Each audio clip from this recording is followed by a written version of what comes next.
Welcome to Fall Summit, a story-based podcast about tales, trails, and epic fails. I'm Octavia. And I'm Em. For those of you just joining, we're going to bring you 2 stories and our thoughts on the tales. Ending with Trail Mix, where I will bring you 3 songs, and then Trail Etiquette and other shit by the lovely, the incomparable, the beautiful, don't cut me off there while I'm on a roll. The lovely, I've already said lovely, Octavia. Woohoo!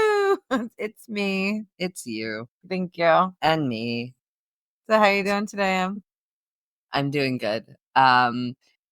We always start with the weather segment. Apparently. So that's kind of been our little thing. A little jumping off point. Yeah. And it's raining out. So all the snow is melting off the ground that we've had. That's how it usually works. When snow melts, they melt off the ground. Yeah. Into the sky? Or into the ground? No. So it melts down, not off. Melts on? I don't know.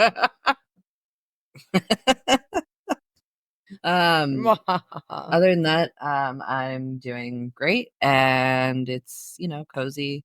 We have the pellet stove going. Finally, we got that working in our house, which is nice. It's nice. And we will be saving a ton of money on our heating bill. Hopefully, we'll see. I'm excited about that. I hope so. This is our New Year's Day episode. This is coming out on New Year's Day, so Happy New Year, everyone. I hope you all kissed somebody last night. I'm looking at you. Here's looking at you, kid. Anyway. Oh, sorry, I wasn't talking to you. I was talking to Leela. Oh, you're talking to the dog. That's great. Do you have any resolutions for the New Year, Tate? Yes, I do. What are they? So our New Year's resolutions kind of like birthday wishes where if you say it out loud, it won't come true. No. These are things. No, I don't think so. But pick your top. My top one is to laugh more. Yeah. What about you? My top one is to minimize my anxiety. Yeah. Ooh, minimize the stuff we own. That's a good one. Yeah, travel more. Travel more. Yeah, I like that. Eat a little healthier because I've been getting a little lackadaisical during the holiday.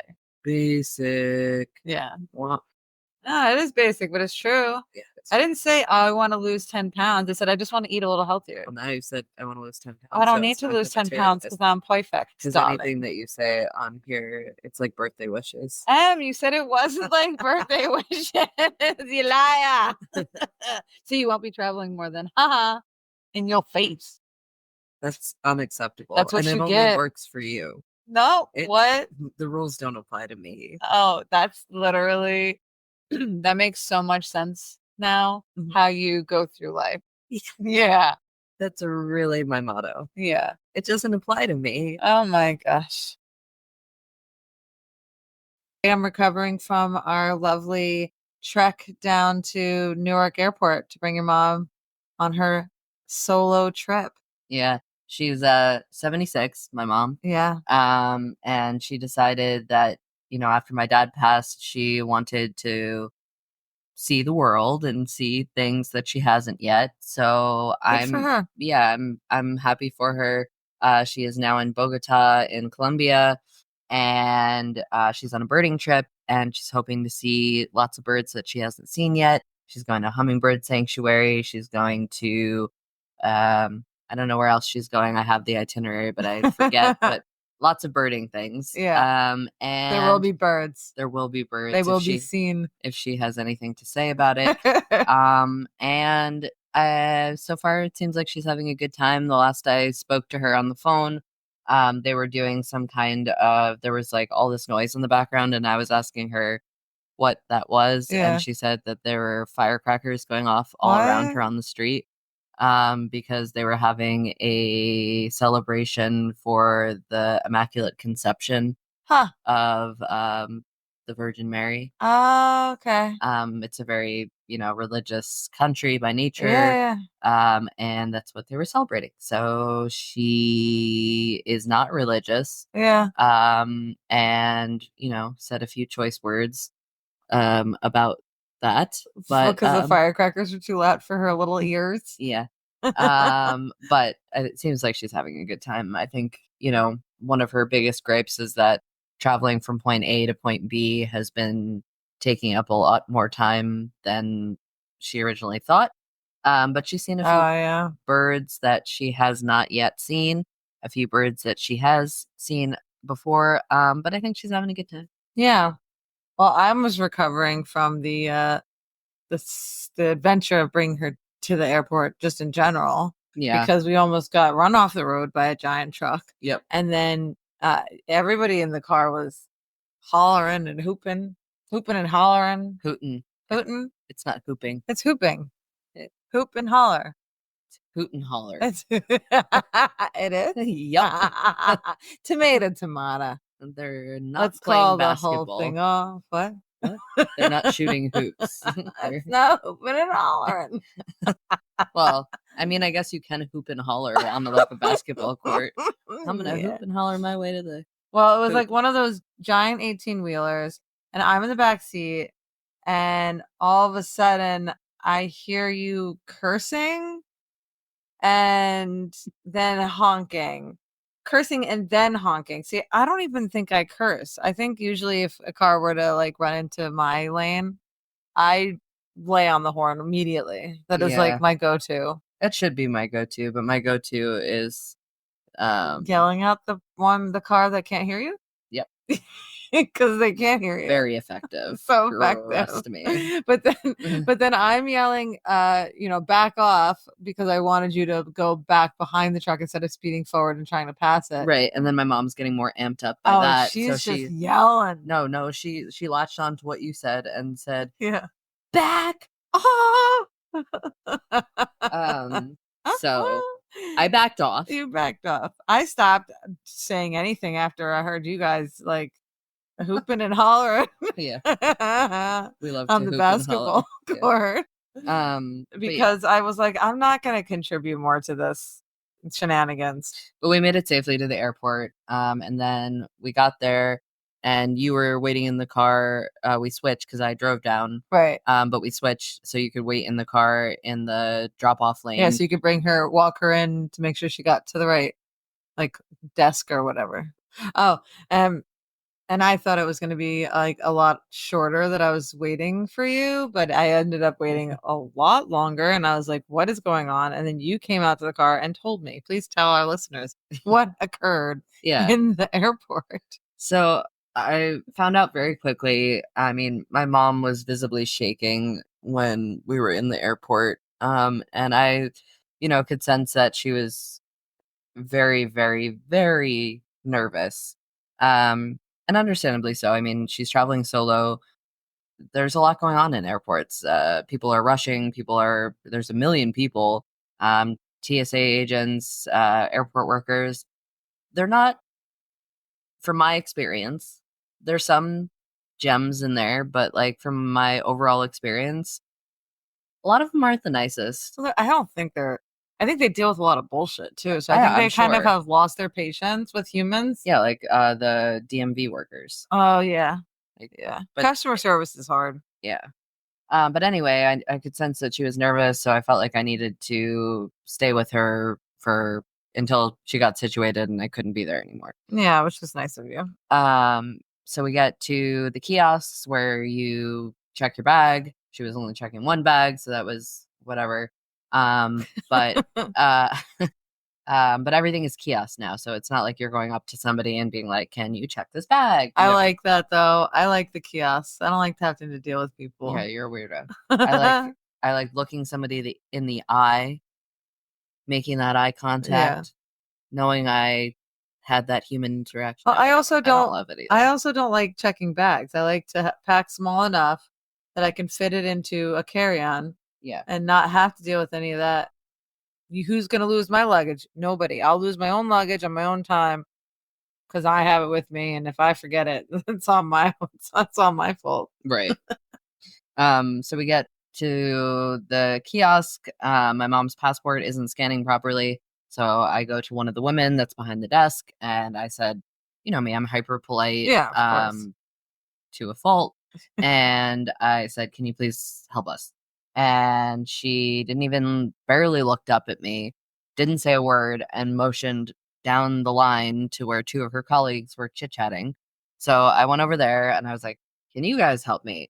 They grunted at me. Thank you for at least making that acknowledging in words, in grunts, and grunted towards another of their employees that was walking around on the floor. Great. So finally, this guy helps us, and my mom had forgotten to sign her passport because it was new. Gosh. She had just gotten it, whatever. So we signed that, checked the bag, weigh the bag, and the guy who was weighing the bag had a thick Jamaican accent. My mom didn't really understand it that well. Yeah. But he was funny. I think his name is Harold. Mm-hmm. Shout out to Harold. You were great. Thanks, Harold. You missed your calling for a Netflix special. Stand-up comedy. Should be in your future. Yeah, he was hilarious. He was talking about like how my mom must be a celebrity and I was her entourage and how we looked just alike. My mom's a 76-year-old woman. Look like I'm 16 at best. Yeah. And yeah, he was just overall pleasant, very nice. I walked her to the TSA line. She got in the line, made it through. So, but she happened. Also almost lost half of her stuff on the way there. Yeah, she kept dropping like, things that aren't necessary, like her passport, itinerary, wallet. No, just kidding. She didn't do that. But yeah, I was just like, Mom, you gotta be careful. It's always something though when you go to the airport. It's always something happens, something goes wrong, whatever. Like there's always something that doesn't exactly go the way you want. When we went to France, Adriana lost the belt attachment for her backpack. So like the thing that goes around your waist so that it's less heavy. Lost it as soon as we went through TSA. Oh, nice. Yeah, it was great. So we had to deal with that the entire trip. Basically, I had to carry her backpack, which was annoying because I didn't want to carry her backpack. That's why I got her one with the belt because it was heavy. But if it was on her hips, it wouldn't have been as heavy. It was very annoying.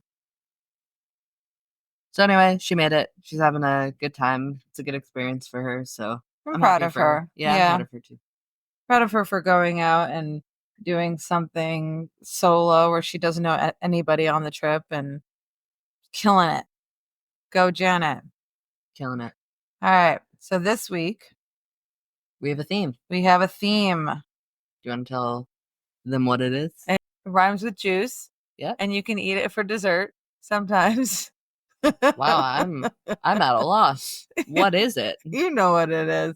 Can anyone else guess? Class. Little adventurers. It's moose. Mooses. No, it's not mooses. No mooses.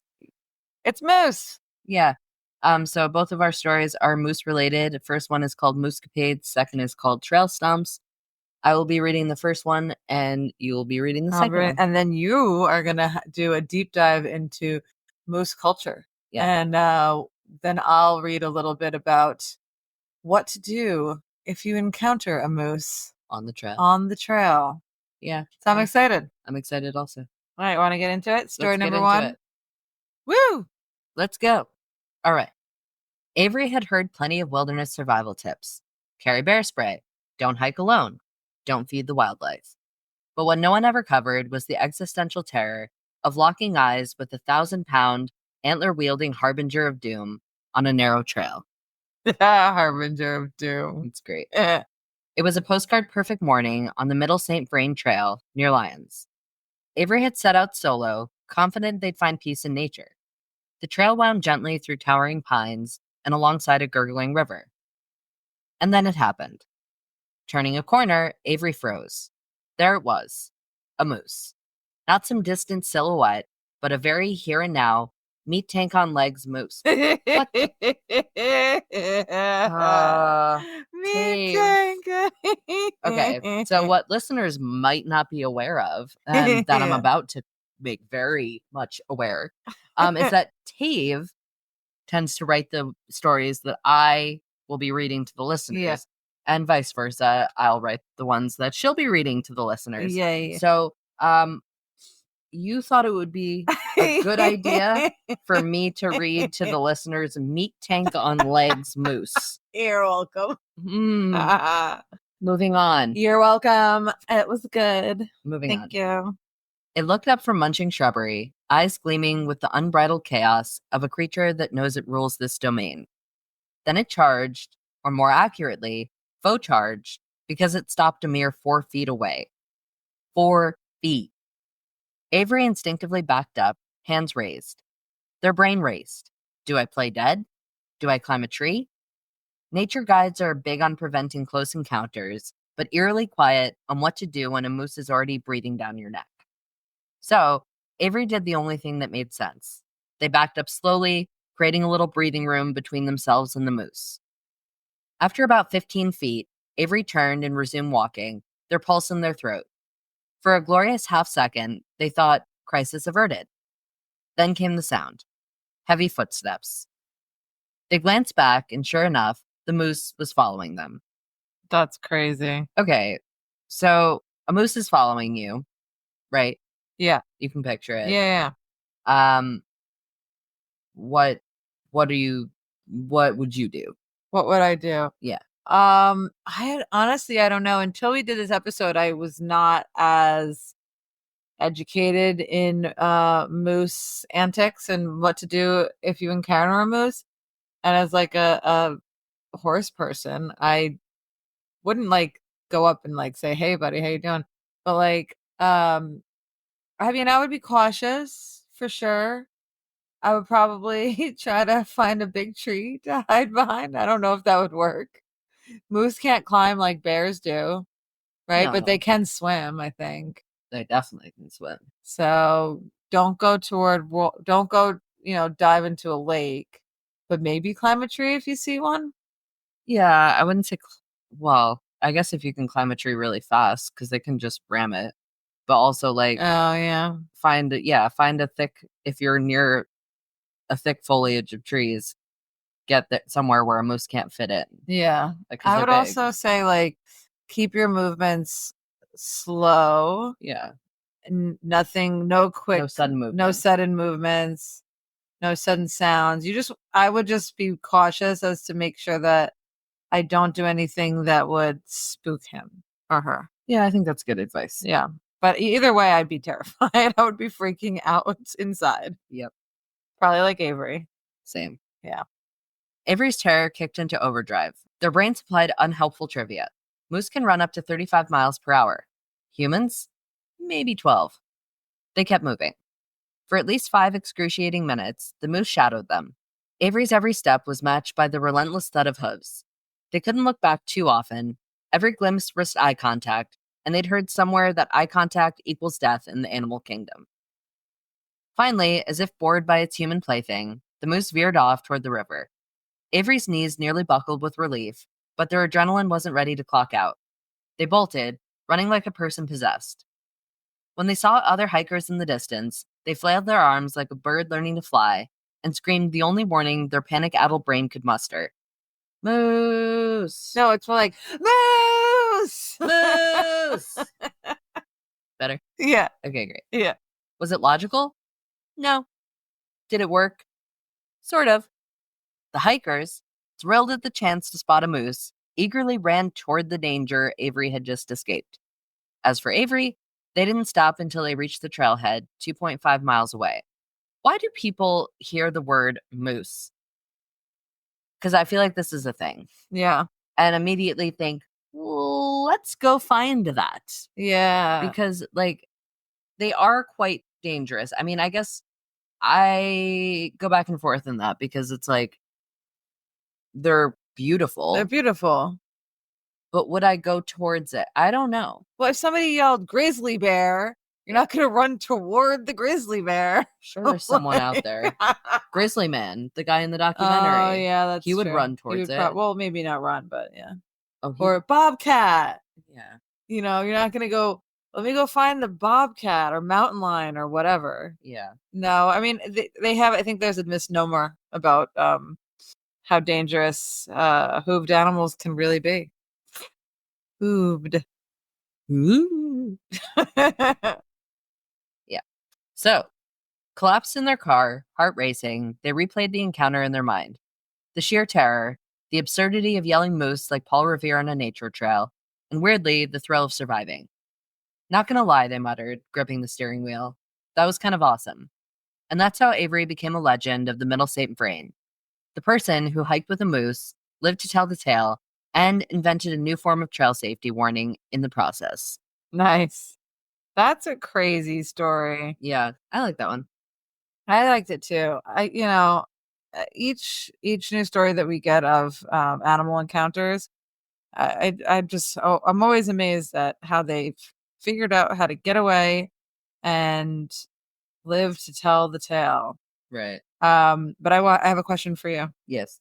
Do you think that you would be able to stay calm if there was a 1,000-pound animal following you? No, and I mean, you already know me. Listeners may not, but I have a fight and flight. I'm flight. I am not fight.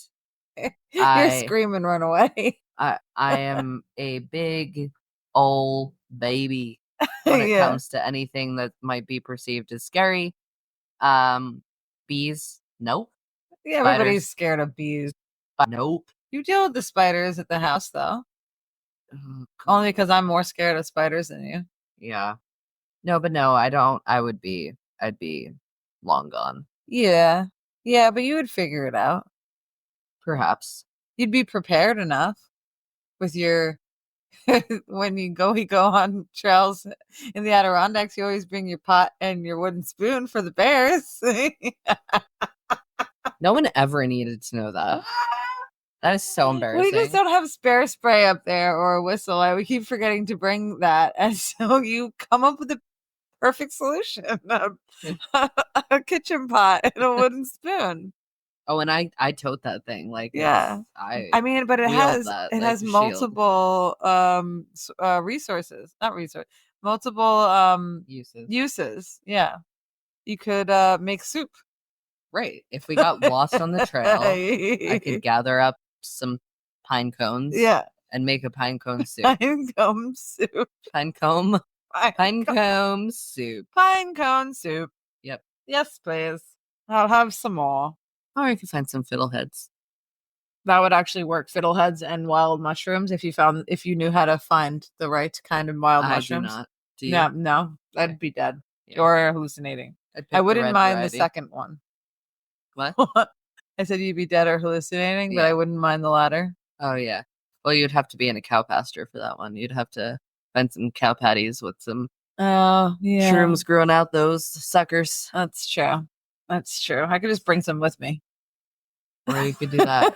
And then we could have pine cone hallucinogenic soup. Hallucinogenic pine cone soup. Oh, dear God. And then I really hope we'd be petting the bears. We'd be like approaching them. Pretty bears. What big teeth you have. Lauren, right? It's a wolf. Yeah. Yeah. Which I actually recently found out because I was reading this book. Uh-huh. And the woman was talking about how she got really into Little Red Riding Hood for some reason. I forget why. But the symbolism behind it. Yeah. And how it was actually originated to, like, the wolf is a man. So right. The wolf, and it's like about sexual assault. Oh, really? Yeah. So it's not just like about a wolf, even though wolves have really bad reps, especially back then. Yeah. But it was about to portray a man in sexual assault. I didn't know that. That's really interesting. Huh. In like the Brother Grimm's time. Yeah. I mean, but that was like a long time ago.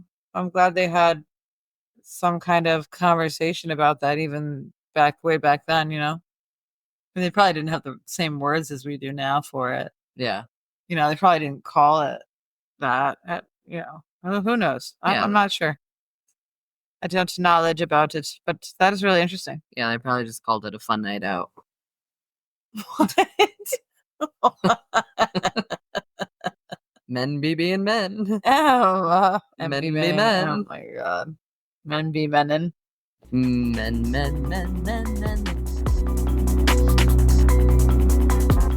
I'm excited for our next story about mises and mooses.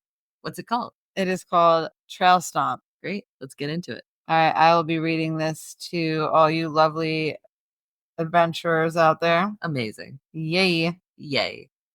It started innocently enough. Ricky was hiking through a quiet wooded trail not too far from a horse stable and had forgotten his glasses at home. Without contacts or glasses, everything was a blur. Everything was going fine until the shape appeared. Blocking the trail ahead was something large. Ricky squinted.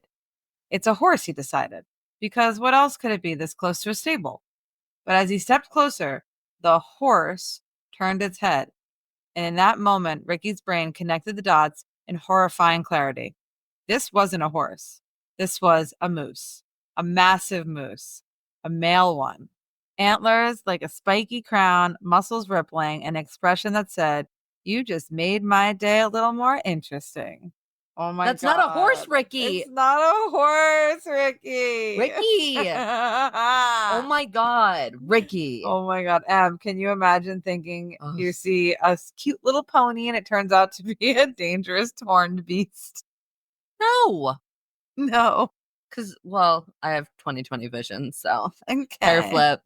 Hair flip. Yeah, but The hair like that I if don't you are by a No, that stable would be and you scary. just assume, oh, this must be a horse, For sure. and then all of a sudden it's like, no, this is a wild animal that has giant horns. Yeah. And it sounds, from the description, it sounds massive. Yeah. Yeah. Sounds like a big old horse. A big old buck. They call them bucks, don't they? I don't know. I guess I we'll don't- find out in our next segment that you're doing. Well, Oh, okay. So a male horse is a bull. Got it. mhm. Thank you No, for male moose. That's what I You said horse. Okay, so a male moose is a bull. Got it. Mhm. All right. Oh, hey, buddy, Ricky said, his voice a trembling whisper. He tried to back away slowly, the way every nature documentary insists you should when facing a large, dangerous animal. That's exactly what I said I would do if I encountered a moose. So happy that I'm on the right track. But the moose wasn't a fan of subtleties. It stomped a hoof down hard, sending a mini earthquake through Ricky's soul. That was it. Instinct took over. Ricky turned and bolted for the nearest cover, two giant boulders nearby. He scrambled up the first one with the kind of athleticism he didn't know he had, pulling himself up, fueled entirely by adrenaline and sheer terror. Now, about 6.5 feet off the ground, he didn't stop. No, Ricky kept climbing, leaping up the next boulder until he was perched 10 or 11 feet high. He turned around, gasping for air and shaking like a leaf. The moose was still there, but now it was closer, like too close. It stood just 25 feet away, staring at him with the cold, judgmental side eye of a creature that could end him in 2 hoof stomps. I mean, they're super lucky that there was a boulder there. They were super lucky there was a boulder. Yeah, no, I agree. Because what would they have done otherwise? I mean, I think we kind of talked a little bit about this in the other story, which just continues into this one. Like, what would you do in a case where you ran into a moose like this? Which we will find out more in Trail Etiquette and other shit. But I would have done exactly what he did. I Me would too. have run to that boulder. Maybe I would have gone a little slower. This moose sounds more aggressive than the one that was just following the guy on the trail. Right. You I know? think probably he got spooked because this guy was just like ambling. He didn't show any kind of caution or anything because he thought it was a horse. And he's probably just like, oh, you're so a little cute. pony. Let me get closer and closer and closer. Yeah, I agreed. All right. Time warped. Was it 5 minutes? 30? Ricky couldn't tell. All he knew was that his entire body felt like it was short circuiting. Trembling with a mix of fear and adrenaline, he thought about yelling, but what if it just annoyed it more? Well, you're on a boulder now, buddy. I don't think, even if it attacked the boulder, it's not going to get you. You're 10 feet in the air, right? Yeah, I mean, up until this episode, I would have said the same thing, but Yeah. apparently moose can jump up to 6 feet in the air. Okay. So they're already, 5 to 6 feet high. Yeah. It sounds like a big moose. And it can take a running jump, and yes, it could. If it really Okay. wanted If it to. really wanted to. Okay. All right. All right. Well, good thing you didn't yell then, I guess, Ricky. Good job, Ricky. Good job, Ricky. In fact, I just typed it in on the computer. Yeah. And there's a picture of a moose jumping over a fence. Oh, jeez. Oh my God. They're massive animals. Whoa. That's crazy. Yeah. We're looking at pictures right now of mooses. Mooses? Oh, that's a deer. Of moose jumping over random deer. things. Yeah. And just jumping, like frolicking. Yeah. There's some moose pictures also jumping over stuff that is mixed in with the moose pictures jumping over stuff. But yeah, they can jump Look at pretty this one. high. Oh, they're so beautiful. It makes sense why people want to approach them. All right. He thought about throwing something, but what if that made it charge? He thought about crying. He thought about crying. But honestly, the moose didn't look like the type to sympathize. Eventually, mercifully, the moose got bored. With a snort that sounded suspiciously like disdain, it turned and sauntered off into the woods, leaving Ricky alone atop his boulder throne.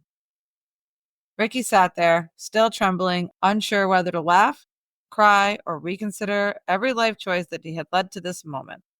When he finally climbed down and headed back toward the trailhead, one thought kept echoing in his mind. I almost died from a moose. A moose. Who does that? Ricky's next stop, the optometrist.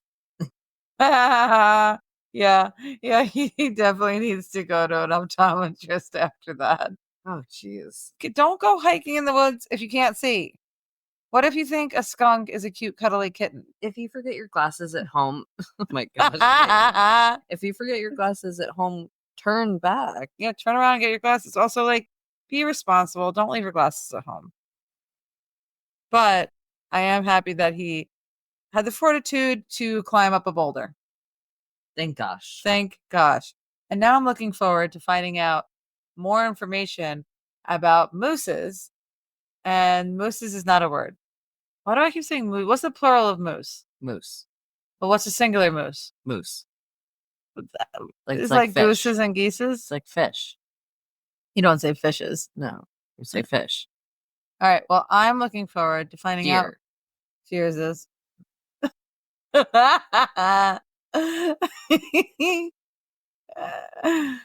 Okay. Shrimp? No, that would be shrimps. Oh, that shrimp is? Shrimps. Shrimps is mice. Mices. Mice is the plural already. Oh, yeah. Oh, wait, mouse. Oh, well, I'm looking I'll give you forward. an easy one. What? I'll give you an easy one. Okay, go. Bird. Burnses. Are you joking? Yeah. Okay. I couldn't tell. Wait, what's the plural of bird? Birds. Duh. Pat on the back. Thank you. You're welcome. Okay, so these are some moose facts that I thought were interesting that I would Yay, share. I can't wait to hear about your moose facts. Yes. So moose, or in technical terms, in genus and species terms, alces, are the true giants of the northern wilderness. Towering up to 7 feet tall at the shoulder and weighing over 1,500 pounds, they're like relics from a wilder earth. Their antlers, sprawling up to 6 feet across, are not just for show. They're tools for sparring, signaling dominance, and occasionally hilarious mishaps. Let's dive into the tangled history of moose and humans, the astonishing facts that make them so fascinating, and some unforgettable encounters that show just how unpredictable life alongside these wild titans can be. Moose and humans have been crossing paths in memorable ways for centuries. In Norway, where moose are known as elk, they've been spotted strolling into grocery stores as if they're picking up snacks for the forest. In Alaska, moose have held up school buses and even wandered into hospitals through automatic doors, baffling staff and patients alike. One Canadian woman famously discovered a moose in her backyard, happily munching on pumpkins after Halloween. Instead of chasing it off, she started leaving out more gourds, unknowingly becoming part of a seasonal feast that drew in the same moose year after year. That's cute. That is cute. But don't feed wildlife. Right, She shouldn't of be doing course. that, actually. Yeah, but it's still cute. It's cute, but don't it's do also it. dangerous. Yeah. Though they may seem indestructible, moose face unique challenges in their wild environments. Winter ticks are a major threat. Thousands of these parasites can cling to a single moose, draining blood and causing debilitating weakness. Climate change is also shrinking their habitat, pushing them further north as the winters they rely on grow shorter. But moose are nothing if not resilient. Tave. Yeah. Did you know that moose can swim? I have heard that, yeah. Okay. But I did not know that prior. I don't think, I mean, like a little swimming, like a horse can swim, right? Yeah. No, moose are good swimmers. Oh. They're really good swimmers. They can cover up to 10 miles in a single swim. That's really far. Yeah. And dive 20 feet underwater to forage for aquatic plants. That's crazy. Their nostrils even close like built-in snorkels, allowing them to graze in ponds and lakes as if they belong to an entirely different world. Moose have always fascinated humans, and not just because of their size. In the 1700s, Swedish King Charles VI, that's a 6, right? No, I think that X is a 10. Yeah, it's the 11th. King Charles the 11th. Yeah, you're right. It's 11. You're right, Beth. In the 1700s, Swedish King Charles XI considered training moose for his cavalry. His logic? Moose could outmaneuver enemy horses in snowy terrain. But the plan failed. Moose turned out to be too wild and independent for military life, leaving a strange but fascinating footnote in history. That's really interesting, actually. That is interesting. And I mean, I guess I could see the logic behind it. Like, Yeah. they're huge. Yeah. And formidable creatures. Like, and horses were able to be tamed. But, yeah. And they were wild at one point. Mm-hmm. But why not a moose? Why not? Didn't work though. Nope. Also, moose have sometimes been mistaken for mythical creatures. Early European settlers in North America thought they were seeing giant deer or prehistoric beasts. Some even believed moose could move through walls of dense forests like ghosts, disappearing before their eyes. Despite their awkward charm, moose are incredibly dangerous when provoked. They're responsible for more attacks on humans in North America than bears. A startled or irritated moose can charge at speeds of up to 35 miles per hour, faster than most people can run. So the woman was right. The woman was right, yeah. Yeah. That's awesome. Take the story of a hiker in Colorado who stumbled across a moose on a narrow trail. The animal lowered its head and charged, sending the man scrambling up a tree. He spent hours... What? That's exactly what I said I would do. Yeah. Scramble up a tree. So smart. Okay. I'm here. I'm with it. Keep going. He spent hours there, clinging to the branches, before the moose finally lost interest and moved on. In another encounter, a skier in Utah was chased down a slope by a bull moose, a wild ride that ended with the skier leaping into a snowbank for safety. For all their quirks, moose remain symbols of the untamed wilderness. To see one in the wild is to feel a mix of awe and apprehension. Their size and grace seem out of place in a world increasingly tamed, yet they persist, quiet monarchs of forests and marshes. So next time you're in moose country, keep your distance, but don't forget to marvel at these extraordinary creatures. They're more than just the biggest animals in the woods. They're reminders of nature's unpredictable, awe-inspiring beauty. And if you ever spot a moose snacking on pumpkins or blocking traffic, maybe give it a respectful nod. After all, in its eyes, you're the one wandering through its backyard. That's great. Thank you so much for that, Em. That's great research. You're welcome. I have a newfound respect for this creature, and I was never really afraid of running into a moose before, just because I don't have any experience.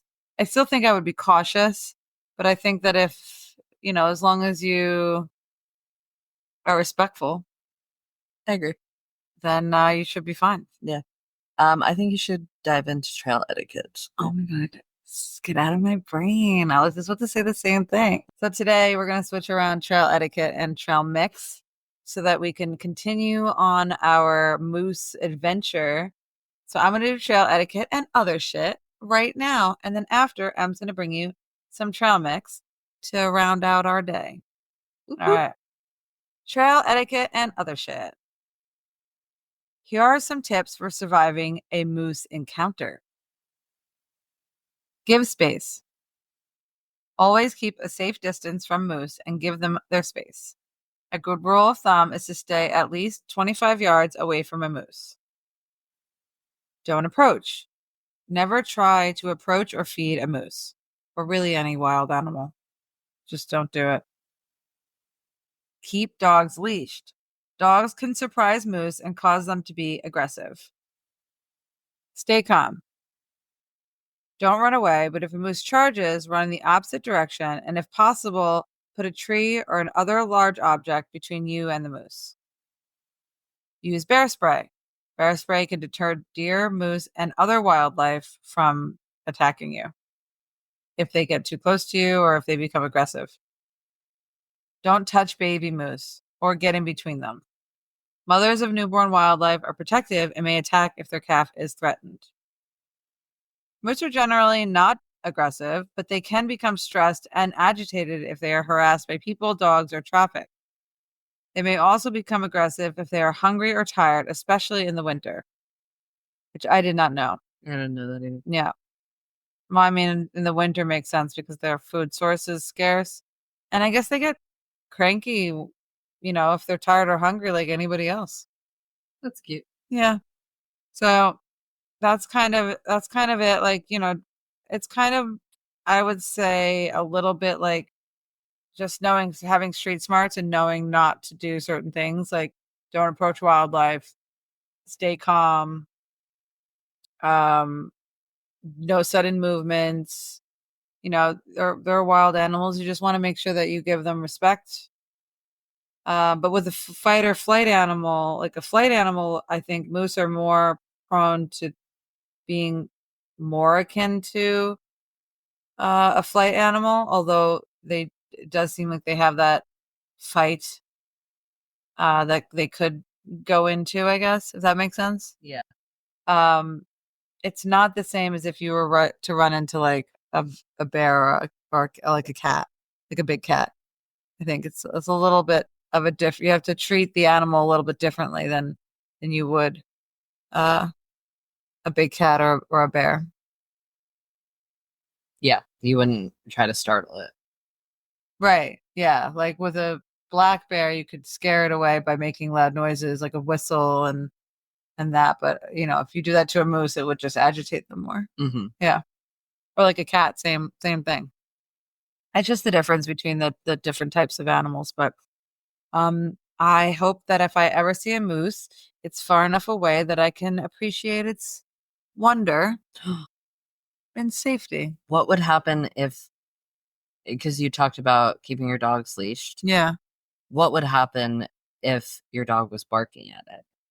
Well, I don't know, I've seen YouTube videos or TikTok videos or reels or whatever of moose interacting with dogs. Uh-huh. And I think that moose try to charge them. Yeah. Yeah. But the dogs are fast, so I think they can run away fast enough. But the problem is if you're on a hike with your dog and your dog barks or whatever at the moose and the moose goes to charge the dog, you could also be in the way of the charging moose. So yeah, you can't get out of the way in time. Yeah. Did you see that video? I think I showed it to you of the moose chasing a huge grizzly bear. Yeah. Because the grizzly bear had killed the moose, baby. The moose's baby. Yeah. And it was like chasing it all around and cornering it and kicking it. Yeah. What's a baby moose called? A calf. A calf. All right, because if the male is called a bull, and then and then the female is called a cow. Mm-hmm. I wonder why they use those words instead of like having it more akin to like a deer, Yes, moose and cows are related. Oh, thank you for answering the question I didn't ask you. Are moose and cows? Why are moose and cows have the same name? Yeah, but you're right because moose are in the the family of deer and elk. Because yes, they're both mammals. Moose and cows are both mammals. Oh, okay. Cows are in The the same family as bison, sheep, antelope, buffalo, and goats, Interesting. which is interesting, Yeah. actually. Why antelope? I would have thought antelope would be in the same as deer. I would have thought moose would be in the same as deer. Moose, antelope, um, not bison. Bison, I would think is more. Yeah, that would make sense. Bison and cow. Okay, so I looked up the question. Okay. I looked up the question that you just asked, Yeah. which was why are moose called bulls and cows? Right. Why is that the terminology? And it says that this terminology aligns with the naming conventions used for cattle, where a male is also called a bull and a female is a cow. Essentially, it reflects the similar large bovine-like appearance of a moose, even though they're in different species. I don't really think they look Huh. bovine. No. They don't remind me of a cow, No. but Oh. I don't know. Yeah, that's interesting. interesting. I wasn't in charge of naming any of these animals way back when, so. Yeah. Oh. The body shape is apparently similar. All right. Well, Moose, there you go, folks. I hope you have learned some good things about Moose that you didn't know before and enjoyed the stories.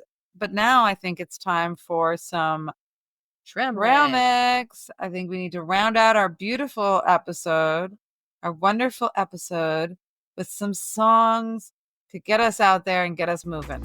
All right. Take it away, Em. Number 1 on the list. A Dream of You and Me by Future Islands. The trail is a way of pulling at your heart, doesn't it? Yes. Don't you think? Yeah. Out here, it's just you, the earth beneath your boots, and the weight of your thoughts. Future Islands, A Dream of You and Me is like the soundtrack to those quiet miles, the ones where you can't help but reflect on love, the kind you found, the kind you've lost, and the kind you're still searching for.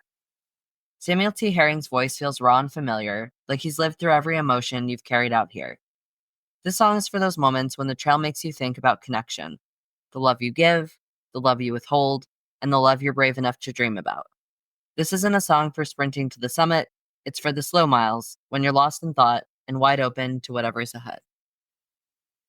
Next, number 2. There's something about Honolulu by Lost Dinosaurs that feels like a breath of fresh air on a trail where the horizon stretches endlessly ahead. The shimmering guitars and driving beat capture the pulse of adventure, the push forward, even when you're not sure what you're searching for. The lyrics evoke that restless yearning the trail brings out in all of us. It's not just about the places you're going, but about the memories you're carrying, the ones that resurface when the world grows quiet. Maybe you've loved someone who felt like the coastline, a place of fleeting beauty where you could never quite stay. Or maybe, like the trail itself, you've come to realize that love is more about movement than arrival. It's in the shared moments, the laughter around a campfire, or the way someone's voice echoes in your thoughts long after they're gone. This is a song for those stretches of trail when you feel the tug of the past, but also the promise of what's ahead. Oh, that sounds really nice. Numero tres. Number 3. Change of Heart by El Perro del Mar feels like love unfolding in its simplest, most honest form. It's not about grand moments or dramatic revelations. It's about the quiet shifts, the moments you barely notice until you realize they've changed everything. On the trail, love feels stripped down, raw, and real. There's no room for artifice when you're miles from anywhere, tired and vulnerable. It's in the shared silences, the unspoken understanding of pacing your steps together, or the way someone offers you the last bite of their food when you know they're just as hungry. This song captures the feeling of opening up, letting someone see the parts of you you usually keep hidden, and realizing they meet you there without hesitation. Love on the trail isn't about perfection, it's about showing up as you are and finding something beautiful in the connection. Change of Heart is a gentle reminder that love often begins in the smallest moments, the kind you don't see coming. It's about finding rhythm, not just with the trail, but with someone else, and letting that rhythm carry you forward.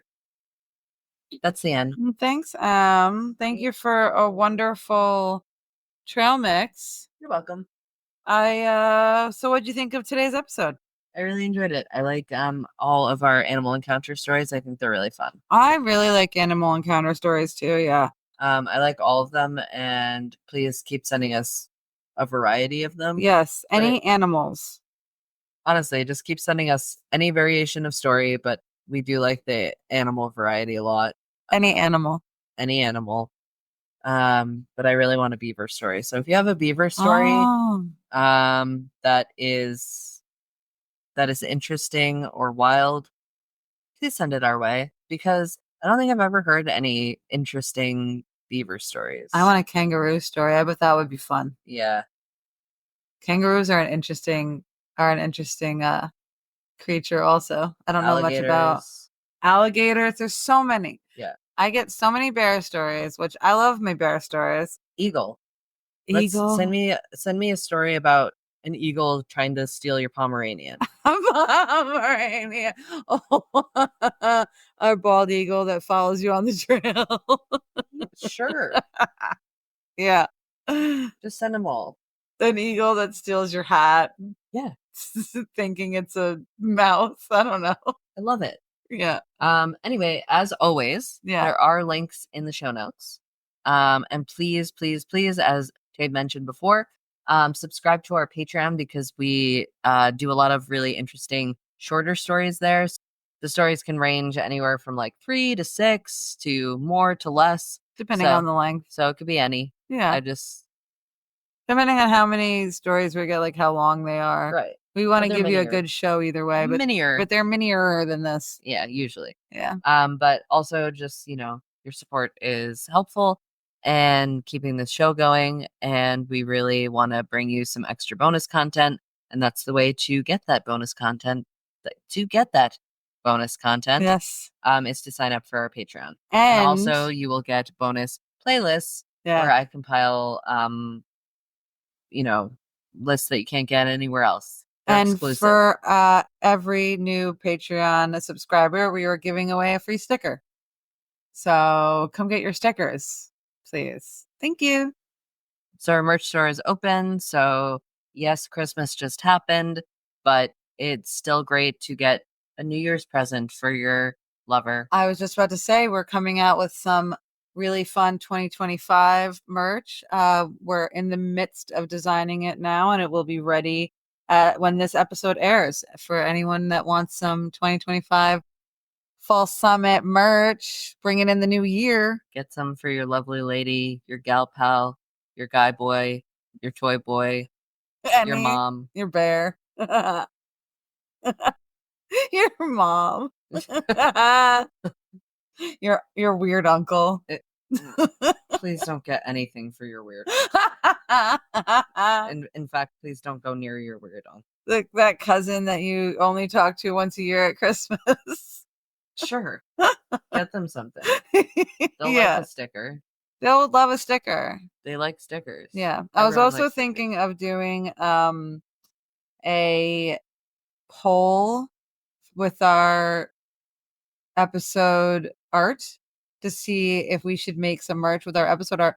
We have so many episode art that I can't just pick one. So I was thinking of doing a poll and seeing what our adventurers think we should make some merch out of. So we're going to set up a poll for everybody.